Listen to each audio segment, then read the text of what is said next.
So the dealer stands in the central bank becomes like more liable. Is it through the swaps? Is it like, for example, if the bank were to purchase the swaps or to insure the shadow bank with the swaps?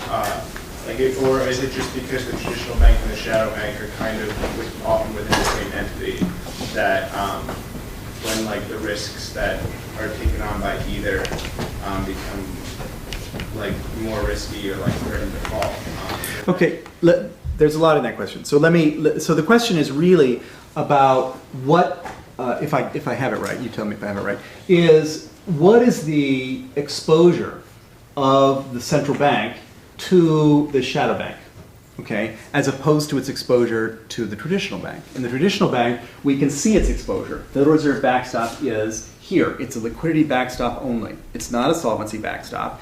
That if this bank needs liquidity, it can borrow from the Fed, okay?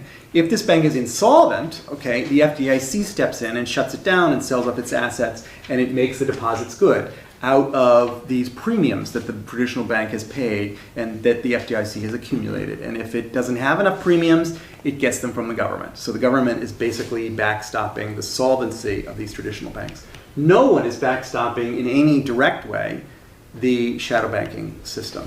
But I put there in red the liquidity put, because that is how the shadow banking system got onto the balance sheet of the traditional banking system during this last crisis, because they were unable to roll their funding. Okay, this RP, these short-term money market funding, once the quality of the underlying collateral came into question, the money market mutual funds said, "No, thank you. You told me these things were just like treasury bills, but with a yield advantage. Okay, I don't really like that. So now that it's due, I'm not going to renew mine. I'm not going to roll this over."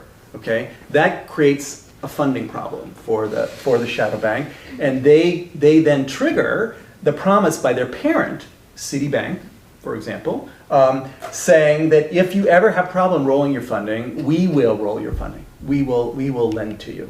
Okay, and that's how the shadow banks got onto the balance sheet of Citibank. They were not on the balance sheet of Citibank. In fact, this whole shadow banking system was endorsed basically by regulators. They thought this was a great thing. Get all the risk, out of the banks, so that, because if the risk is out of the banks, then the FDIC is not going to have to pay if it goes insolvent or something like this. But they did get rid of most of the solvency risk, but not the liquidity risk, and that's how it got back onto the balance sheet of the banks.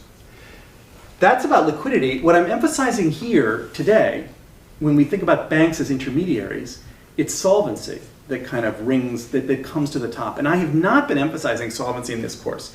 Most banking courses are all about solvency, okay? And so I shift to the other to make sure that we really understand about liquidity. I put primary emphasis on this.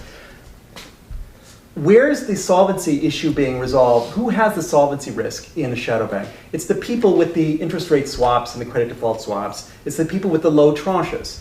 If you're holding a mid tranche or a low tranche, those are the risky tranches. So that's where the capital of the system is on the balance sheet of whoever it is that's on the other side of these swaps and on the other side of these, which I'm not showing in this picture.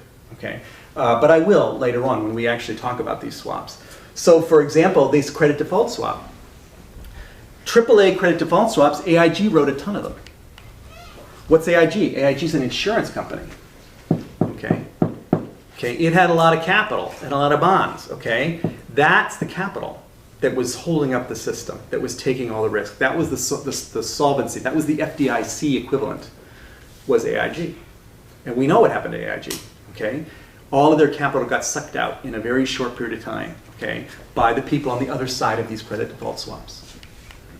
Societe Generale and Goldman Sachs and their clients. They were acting as market makers, actually, in this regard. It wasn't just staying at Goldman Sachs. They were selling it on. A point that is not at all understood in the public debate, but we can get to that. So there is a solvency risk piece, and there's a liquidity risk piece. There's a solvency risk piece there, and a liquidity risk piece there. And we created a shadow banking system that had no lender of last resort explicitly. The thought was that because, and this is one of the fantasies on which modern finance is built, okay, that if you get rid of solvency risk, you also get rid of liquidity risk. Because if this is a risk-free asset, then it's basically a treasury bill. And if it's a treasury bill, then it's a liquid asset by design. But that turns out not to be true. It turns out not to be true. Even if you sell off all the solvency risk, you still have to get somebody to buy it. Market liquidity is created by dealers.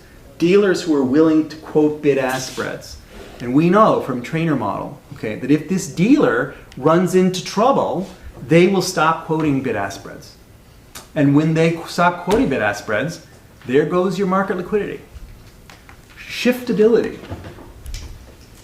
Shiftability, market liquidity, okay, is the key liquidity for the modern financial system of the world, okay? And it's provided by dealers.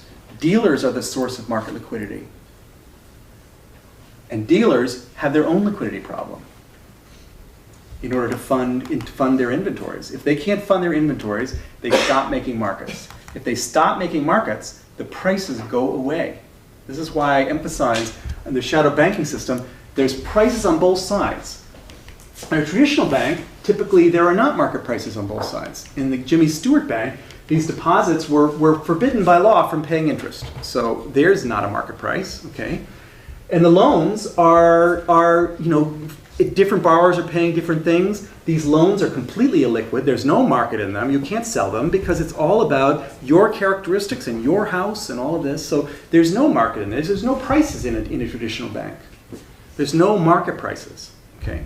In a shadow bank, it all depends on prices. That the residential mortgage-backed securities there have market prices that fluctuate, okay? And the funding is world dollar funding. That's a price. Okay? Those two prices are the prices that regulate the operation of shadow banking. If dealers stop making those markets, those prices go away. And when those prices go away, you don't know what that collateral is worth. There's no price. If you don't know what that collateral is worth, no one is going to lend you money using that collateral as security. So the ability to fund your portfolio goes away. Okay, this is what happened in the crisis of 2007, 2009. We had moved from a Gurley and Shaw type system, okay, to a completely new system. We had moved from, and we thought we had moved it all off the balance sheet of the Fed, out of sight, out of mind. It's all you're going to be Europe's problem when it melts down. Wrong. Wrong. It's a global funding system that came under threat almost immediately. And ultimately, that expansion of the Fed's balance sheet that I showed you in the very first lecture, remember that? Okay, that's what bailed this out.